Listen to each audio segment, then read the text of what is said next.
한 주 동안 잘들 지내셨습니까?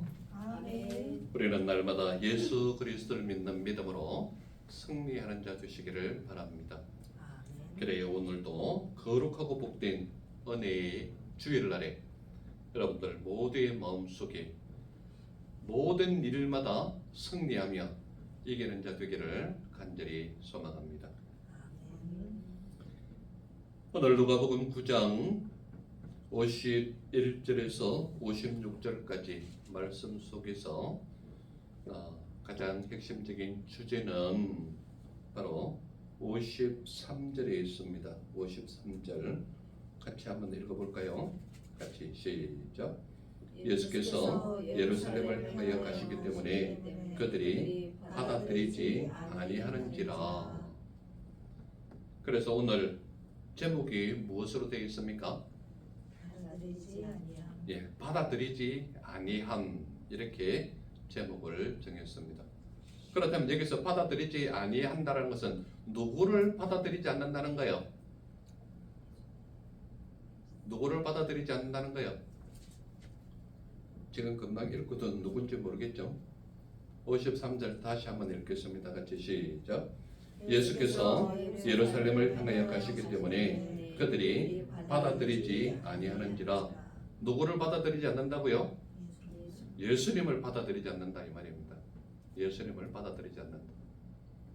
그래서 오늘 본문 속에서 나타나는 가장 핵심적인 문제가 뭐냐?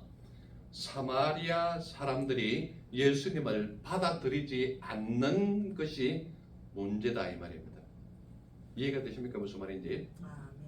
그러니까 사마리아인들이 예수님을 받아들이지 않았다 이 말입니다. 이 배경 속에 들어가 보면 예수님께서 승천하실 기약이 찼다라고 말하고 있습니다.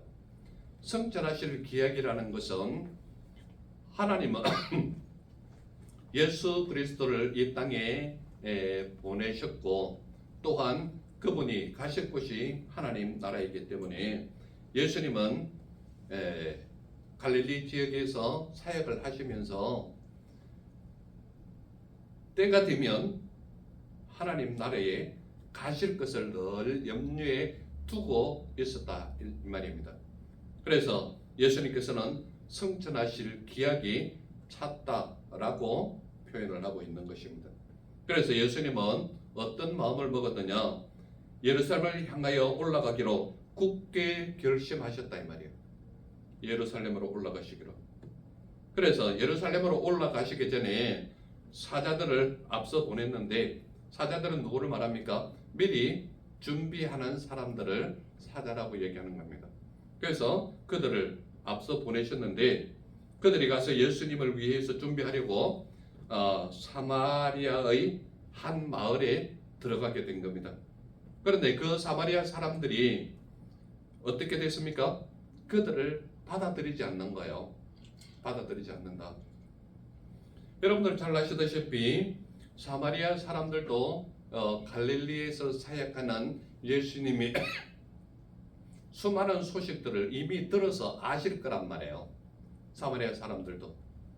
그렇기 때문에 예수님께서 눈먼 자를 보게 하고 안전병이를 일으켜 세우는 뿐만 아니라 걷고 뛰는 모습까지도 이미 그 주위의 모든 곳에서 바닥에 소문이 났던 그런 모습이 예수님의 사역이다 이 말입니다.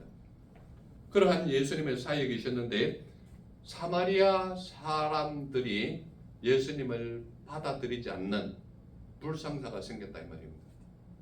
그렇다면 사마리아 사람들이 도대체 어떤 사람이냐, 어떤 배경을 가지고 있느냐를 알아야 예수님을 배척하고 받아들이지 않는 그것을 이해할 수 있다 이 말입니다. 그렇지 않겠습니까? 도대체 사마리아 사람들이 어떤 사람들이길래 예수님의 그 수많은 소식을 들었음에도 불구하고 예수 그리스도를 받아들이지 않을까? 의문스럽지 않으세요? 여러분들은 성경을 보고 그냥 그런 내용이 있겠거니 하고 쑥 지나가는지 모르겠지만 사마리아 사람들도 예수 그리스도에 대한 소식은 충분히 들었을 것이다 이 말입니다. 그러함에도 불구하고 예수님께서 지금 예루살렘을 향하여 가야 하는 이유가 뭡니까? 승천하실 기약이 찼다라는 것을 예수님은 알고 있었다 이 말입니다. 그렇기 때문에 예수님은 예루살렘으로 가려고 굳게 결심을 하고 그곳으로 가려고 하는데, 갈릴리에서 예루살렘으로 가는 길에 가장 빠른 지름길 중에 한 곳이 사마리아라는 곳입니다.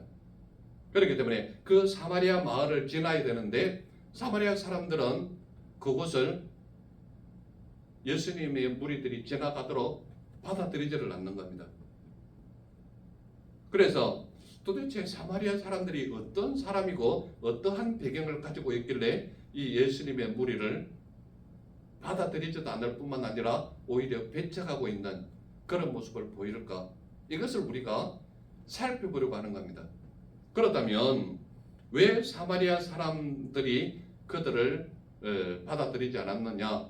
우리 사마리아 사람들이 어떤 사람인가부터 먼저 한번 알아보도록 하겠습니다. 사마리아 사람들은 어떤 사람이냐? 어떤 사람이냐? 여러분들 저와 계속 설교 말씀을 공부하면서 누가복음을 이렇게 공부하면서 또는 다른 성경 말씀을 공부하면서도 이미 저에게 들어서 아실 분은 아시고 또 기억나실지 모르겠지만, 사마리아 사람들이 어떤 사람이었는가 하면 이스라엘 백성들이 하나님의 말씀에 배척하고 따르지 않고 그랬기 때문에 예레미야가 그 예루살렘 사거리에서 끊임없이 무엇을 외쳤습니까? 하나님을 믿어라. 그러면은 이곳을 멸하지 않으신단다. 하나님이 멸하시지 않는단다. 그랬을 때 한 사람도 예레미야에게 돌아온 사람이 없거든요. 그래서 그 수많은 형제 자매들을 위해서 눈물을 뿌려가며 복음을 전했잖아요. 그래서 예레미야를 무슨 선지자라고 부릅니까? 눈물의 선지자라고 부르는 겁니다. 그런데 그들이 하나님의 말씀을 온전히 받아들이지 아니하고 하나님의 말씀을 믿지도 아니하고, 그래서 그들이 어디로 잡혀가게 됩니까? 바벨론으로 잡혀가게 되잖아요. 바벨론의 포로로 잡혀가면서 70여 년 동안 그곳에서 생활하게 되는 겁니다. 그러면서 스룹바벨을 통해서 또한 느헤미야를 통해서 성전 건축을 하려고, 재건축을 하려고. 왜 그렇습니까? 70여 년 동안 그곳에 가 있으면서 이곳을 관리하는 사람들이었기 때문에 성전이 다 파괴되고 무너지고 이랬단 말이에요. 그래서 느헤미야와 바알을 섬겼던 그 왕이 스룹바벨인데, 그들을 통해서 어떻게 됩니까? 이곳을 성전 건축을 하게 되는 겁니다.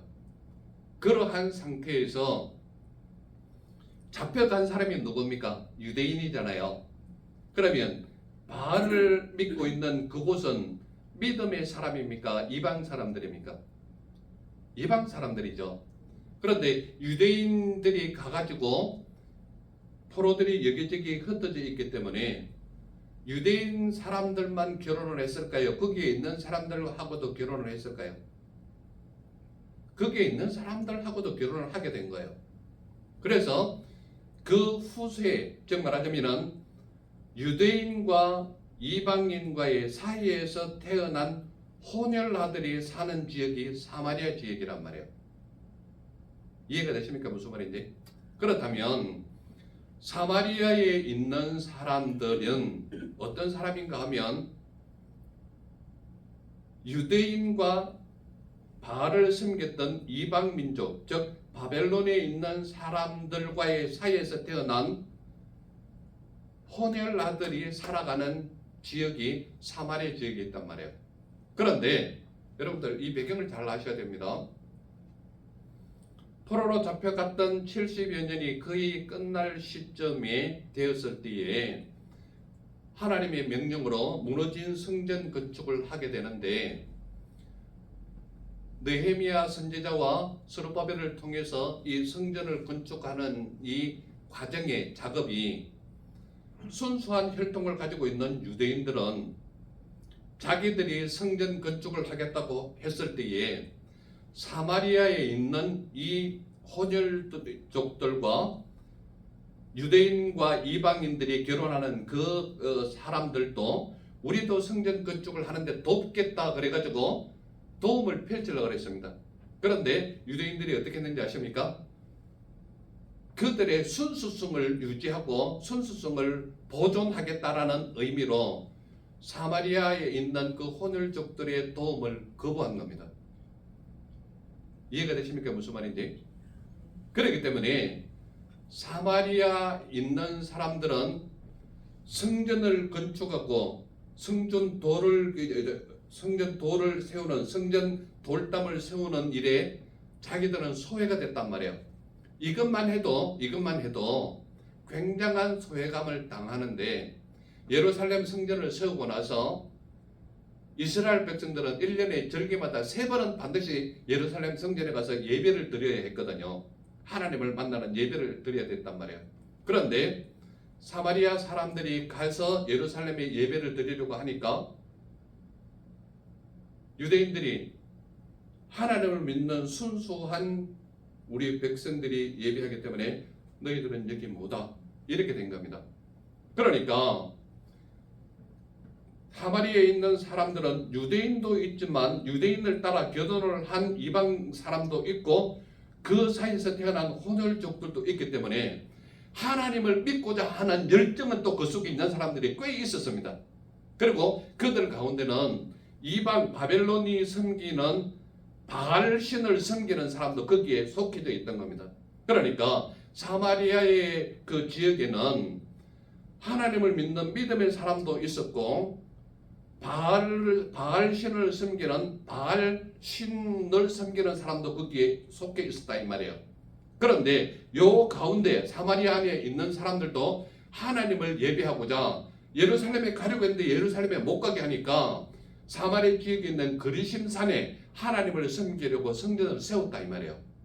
그런데 그 성전을 세운 것마저도 후대에 왕이 그 성을 무너뜨리면서 그 성전까지도 없애버린 거예요. 그러니까 사마리아에 있는 사람들은 유대인이라 그러면 실을 가는 백성들이 되고 만 거예요. 이해가 되십니까? 제가 무슨 말을 하는지. 그러니까 사마리아 지역에 있는 사마리아 사람들은 유대인이라 그러면 종교적인 것에서도 소외를 받았고 삶의 방법에서 도움을 주려고 하는 그 도움의 손길도 외면했던, 그래서 삶 속에서도 종교적인 관점에서도 철저하게 외면당한 지역이 사마리아 지역이다 이 말이에요. 그렇기 때문에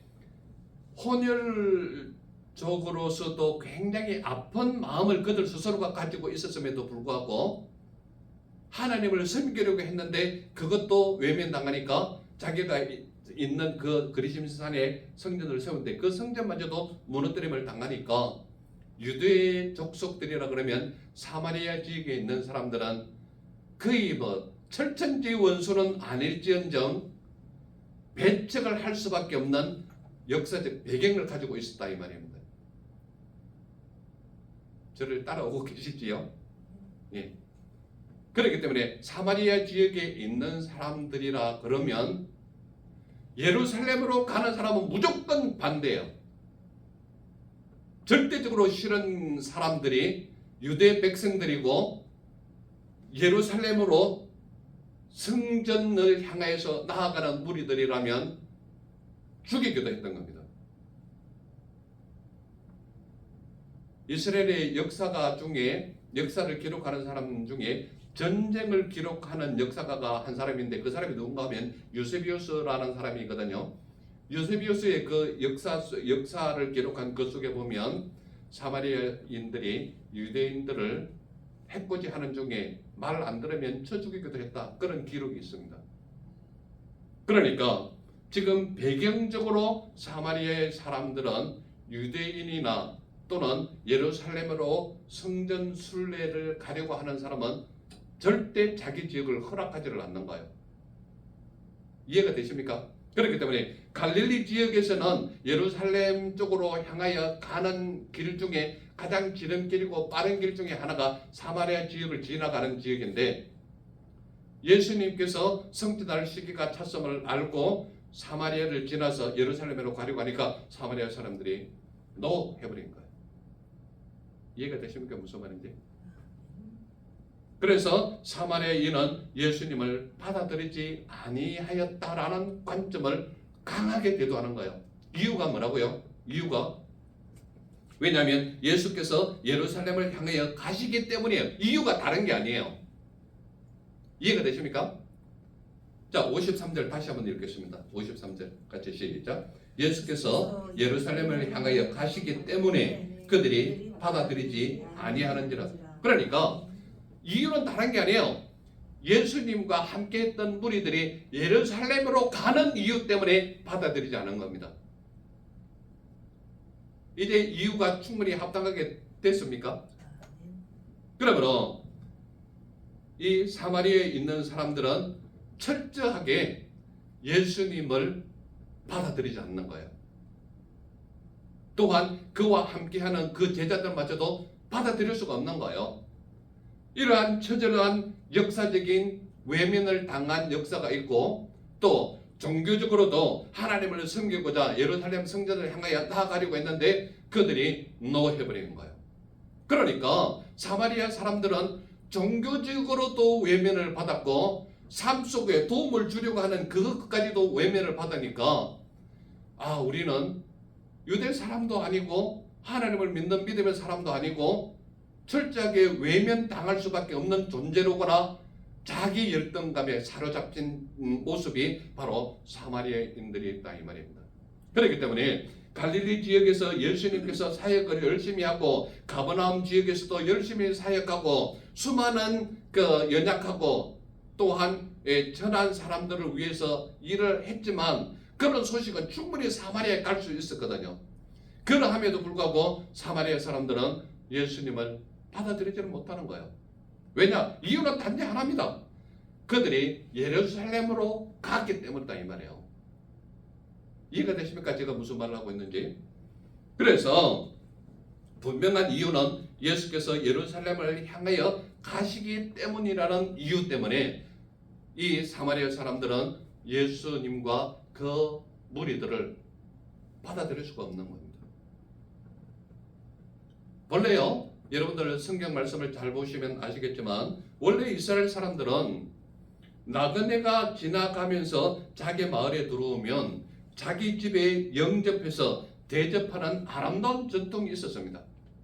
우리 성경 여러 곳에서 나타나고 있는데 창세기 18장 1절에서 8절에 보면 잘 나와 있고요.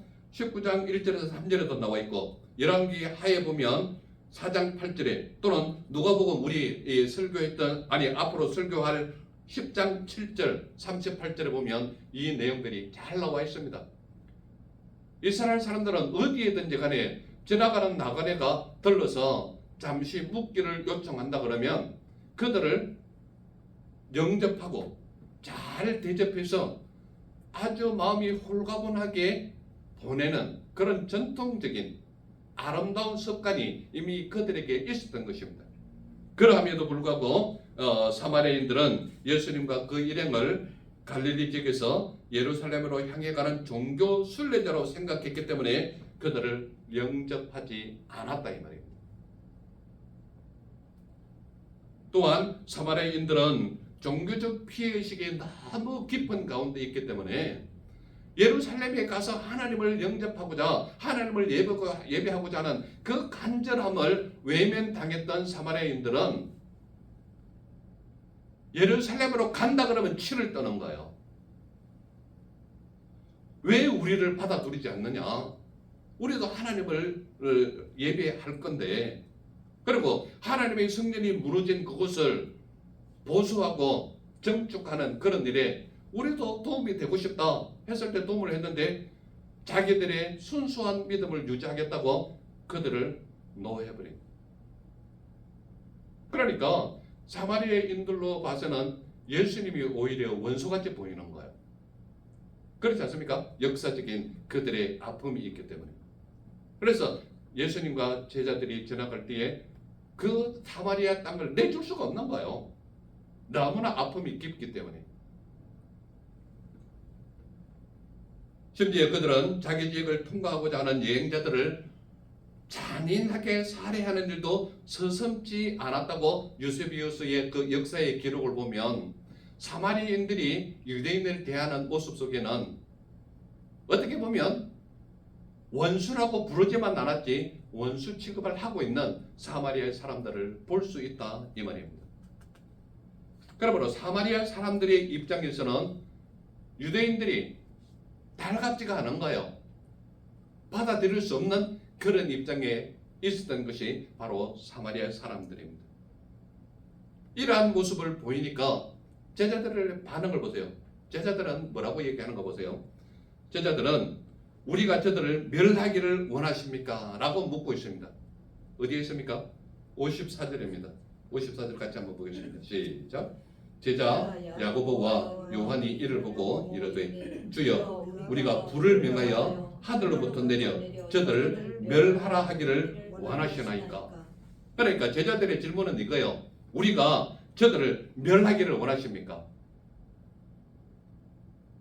왜냐하면 여러분들 잘 아시다시피 세베대의 두 아들 야고보와 요한은 예수님께서 붙여준 별명이 있습니다. 그게 뭔지 아십니까? 성경을 읽어봐야 알 수 있는 별명인데 마가복음 3장 17절에 가면 이런 내용이 있습니다.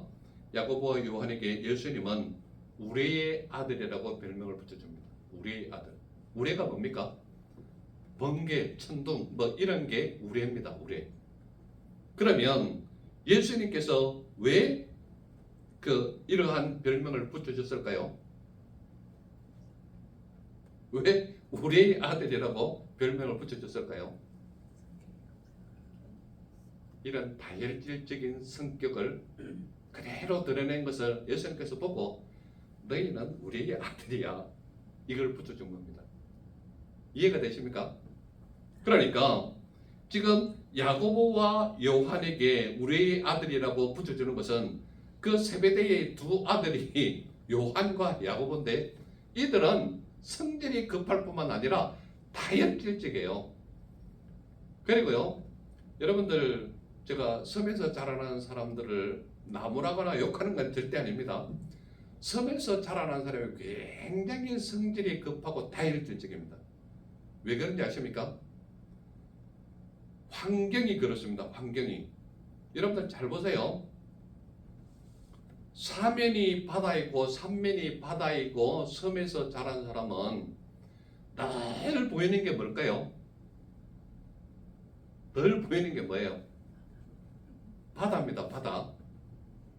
바다에 가면 뭐가 제일 먼저 보입니까? 파도가 보이잖아요. 파도. 파도.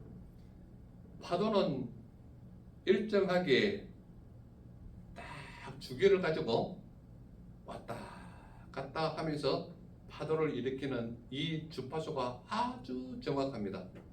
자연적인 그 시차를 따라서 왔다 갔다 파도를 일으키거든요. 그 주파수를 일으키는 정확한 주파수가 왔다 갔다 하는 이 파도가 사람의 마음에 점층적으로 쌓여서 이것이 굉장히 다급하게 급하게 다혈질적으로 만드는 게 파도 효과라는 겁니다. 그래서 삼면이 바다인 우리나라 사람과 삼면이 바다인 이태리 사람들은 성질이 거의 비슷합니다. 거의 비슷해요. 그런데요 사면이 바다인 일본 사람과 한국 사람을 비교하면 어떤지 아십니까? 굉장히 다릅니다. 그 한면 차이일 정도라고 생각할지 모르겠지만 어찌됐든 삼면이 바다인 이태리 사람과 한국 사람은 성격과 살아가는 관습과 이런 것이 흡사한 게 너무나도 많아요. 특히 제일 잘 맞는 게 뭔가 하면 이태리 사람이나 우리나라 사람이나 노래 좋아한다는 것, 그리고 해산물 좋아한다는 것, 미각이 뛰어나다는 것, 이런 것들이 굉장히 흡사하게 많이 닮아 있습니다. 그래서 예수님의 제자들은 거의 대부분이 어부 출신이고 바닷가에서 자랐기 때문에 그 일정한 파도의 영향을 따라서 제자들이 한결같이 다혈질적이고 급합니다. 그런 제자들이 많아요. 그런데 야고보와 요한은 예수님께서 별명을 붙여주듯이 우리 아들이라 부르는 것은 제자들이 뭐라고 얘기합니까? 우리가 저들을 멸하기를 원하십니까? 요한과 야고보가 왜 이런 말을 할까요? 불과 얼마 전에 우리가 얘기가 줬사오니 초막세서를 짓때 누구를 위하여? 누구를 위하여? 근데 그 말이 그들이 그 하나님께서 예수님께서 무엇을 원하는지 알고 했던 말일까요? 모르고 하는 말일까요? 모르고 하는 말인 거죠. 모르고 하는 말. 그래서 이미 얼마 전에 엘리야를 봤던 야고보와 요한은 엘리야의 대표적인 그 개념이 뭘까요? 엘리야는 대표적인 개념이 기도의 사람이에요. 기도를 하면 하늘에서 불의 혀 같은 것이 막 내려오면서 하나님의 역사하심을 볼 수 있는 기도가 엘리야의 기도거든요. 그렇기 때문에 그게 자신하고 요한과 야고보는 선생님에게 칭찬 한번 받으려고 선생님 우리가 저들을 멸하기를 원하십니까? 이런 얘기를 할 수밖에 없는 존재가 야고보와 요한이었다 이 말입니다. 이해가 되십니까? 제가 무슨 말을 하고 있는지. 그래서 제자들이 하는 말은 저들을 멸하기를 원하십니까? 이런 말을 했는데 이런 말은 여러분들 잘 관점을 잘 보시기 바랍니다. 예수님이 어떠한 분이신지 어떤 분으로 오셨는지를 모르면 이런 과격한 저수지가 나옵니다. 즉 말하자면 알 수 없는 좀 속된 말로 무식한 용감함, 단순 무지한 행함 이런 것들이 제자들의 한 모습이었다 이 말입니다. 이것은 무엇을 의미하는가 하면 이러한 그들의 말에는 하나님이 그들의 기도를 즉각 들어주셔서 놀라운 믿음으로 나타날 것이 그들 마음속에 이미 담겨져 있는 거예요. 왜냐? 엘리야를 이미 봤거든요. 그러니까 그들이 기도만 하면 하나님께서 불을 내리셔서 이 모두를 멸하실 것이라는 강한 믿음이 그들 속에 있었다 이 말입니다. 즉 그들은 원수를 심판하는 것만이 그들을 배척하는 사마리아인들에 대한 유일한 대안이라고 생각을 했던 겁니다. 이 생각은 지극히 세속적인 사상이 그들을 지배하고 있었다 이렇게 볼 수밖에 없는 겁니다. 그래서 그것이 유일한 대안이라고 생각했던 제자들은 선생님께 우리가 정말 저들을 멸하시기를 원하십니까? 우리가 지금 기도하겠습니다. 이런 의미인 거예요. 사마리아에 대한 그들의 심판은 그것이 유일한 대안이라고 생각했을지는 모르겠지만 예수님께서는 결코 그렇게 하시지를 않았다 이 말입니다. 예수님은 원수까지도 사랑하라고 하신 가르침이 예수님의 가르침이셨고 그는 세상을 심판하기 위함이 아닌 구원하기 위하여 오셨다라고 분명히 밝히고 있기 때문입니다. 그래서 우리가 흔히 하는 말로 주님에 대한 깊은 이해와 인식 없이 행하는 지나친 충성은 주님의 의도와 정반대로 갈 수도 있다 이 말입니다. 그렇다면 예수님은 어떤 모습이셨을까요? 예수님은 다른 마을로 가셨다라고 말하고 있습니다. 우리 55절 56절 같이 한번 보겠습니다. 55절 56절 같이 시작. 예수께서 돌아보시며 꾸짖으시고 함께 다른 마을로 가시니라. 예수님은 다른 마을로 가셨다라고 분명히 우리에게 말씀하는 데에는 상대방이 행하는 대로 보복하는 것이 아니고 그리고 상대방을 폭력과 억압적인 방법으로 제어하는 것이 아니라 육에 속한 자들인 육으로 나타나는 행위에 지나지 않음을 예수님께서는 보이신 것입니다. 그래서 예수님은 제자들을 꾸짖으시면서 뭐라고 얘기합니까? 다른 어떤 제한도 하지 아니하시고 다른 마을로 갔다라고 표현을 하고 있습니다. 이 말은 우리에게 무엇을 알려주는 겁니까? 예수님은 그들을 배척하는 사마리아인들에 대하여 어떠한 보복 조치도 취하지 않으신 채 예수님이 갈 길을 조금 우회해서 가시는 것 뿐입니다. 그 말은 예수님께서 사마리아인들이 그들의 무리가 지나가는 것을 받아들이지 않는 것에 대해서 이미 알고 계셨을까요? 전혀 모르고 계셨을까요? 이미 알고 계신 거예요.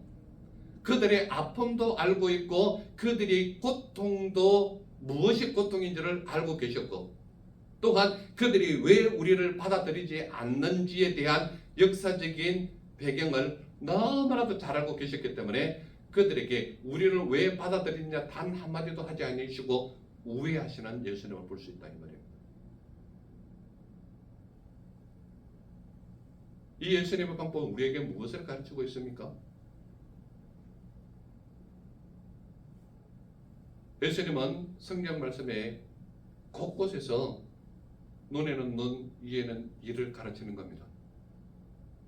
그런데요, 여러분들 제가 설교 속에서도 몇 번 언급을 했지만 사람들은요, 눈에는 눈, 이에는 이로 끝납니까? 그렇지 않은 거예요. 뺨 한 대를 맞으면요, 맞은 사람은 두 대, 세 대를 때려야 직분이 풀리는 겁니다. 직성이 풀리는 겁니다. 이해가 되십니까?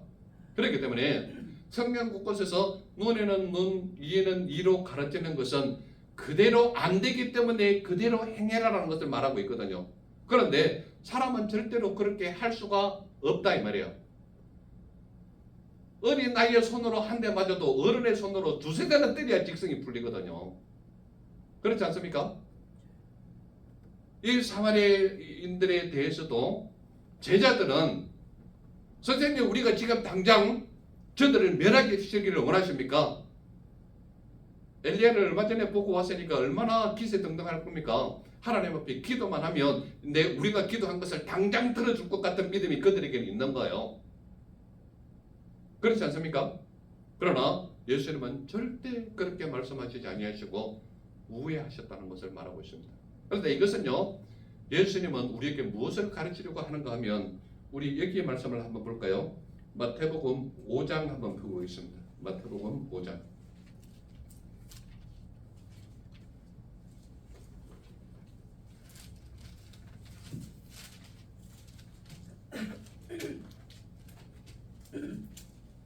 마태복음 5장 43절 44절 우리 같이 한번 읽겠습니다. 5장 43절 44절 같이 한 목소리로 읽겠습니다. 시작. 또 내 이웃을 사랑하고 내 원수를 미워하라 하였다는 것을 너희가 들었으나 나는 너희에게 이르노니 너희 원수를 사랑하며 너희를 박해하는 자를 위하여 기도하라. 무엇을 가르칩니까? 원수를 사랑하고 너희를 박해하는 자를 위하여 기도하라는 거예요. 그러므로 예수님께서는 제자들에게 다른 어떤 말도 말씀하시지 않고 다른 말로 우회하는 길을 선택했다 이 말입니다. 이해가 되십니까? 무슨 말인지? 그렇다면 저와 우리 모두는 믿음의 사람인데 믿음의 사람은 도대체 어떻게 살아라고 지금 말하고 있습니까? 하나님의 말씀은 절대 인간적인 모습으로 나타내는 것이 아니라 그들을 사랑하고 그들을 위하여 기도하는 모습이 너희의 삶이 되어라. 이것을 가르치고 있는 것입니다. 아무리 화가 나고 그 순간에는 견딜 수 없는 모욕감이 있다 할지라도 거기에 맞대고 맞싸움할 것이 아니라 적어도 믿음을 가진 사람은 그도 하나님 앞에 구원받아야 할 사람임을 인정해서 그 당시 부딪히는 것이 아니라 잠시 우회적으로 돌아서 내가 조금 멀리 가더라도 여러분들 사마리아를 피해서 다른 지구로 가면요 적어도 며칠 정도는 더 걸립니다. 예루살렘 도착하기까지. 그러나 내가 조금 손해를 보고 내가 조금 피곤하고 내가 견딜 수 없는 조금 힘듦이 있더라도 부딪혀서 다툼이 있는 것보다는 우회해서 내 몸이 조금 고통스러운 것이 훨씬 낫다 이 말입니다. 이 세상 속에는 예수님께서 우리에게 무엇을 가르치고 있느냐? 원수도 사랑하라. 그리고 너희를 박해하는 이가 있거든 그들을 위하여 기도하라 라는 것이 예수님이 가르침인 것입니다. 아멘. 그러므로 이 말씀을 듣는 저와 우리 모두는 인간적인 모습에서 화가 나고 부딪히고 어렵고 힘드는 일이 있다 할지라도 그 사실을 맞대응해서 부딪히는 것이 아니라 조금은 우회적으로 해서 내가 조금은 손해보고 내가 조금은 돌아설지라도 그 길을 택하는 것이 믿는 자의 올바른 삶이라고 말씀은 가르치고 있지 않는가, 이것을 생각하게 되는 것입니다. 그래요 예수님의 사랑과 기도를 배우면서 우리는 세상을 향하여 승리하는 자가 우리 모두의 삶이 되시기를 간절히 소망하는 것입니다. 아멘. 기도하겠습니다. 사랑의 하나님 감사합니다. 오늘도 우리에게 귀한 은혜의 말씀 주시니 감사합니다. 우리의 모든 생각과 삶이 인간적인 모습으로 육신적인 생각으로 부딪히는 것이 아니라 말씀대로 우애하며 사랑을 베풀며 저들을 위하여 기도하는 자의 모습이 우리의 삶이 되게 하옵소서. 함께 하시고 이끄시고 은혜로 채우심을 믿사와 나를 보내주신 예수님 이름으로 감사하며 기도드렸사옵나이다. 아멘.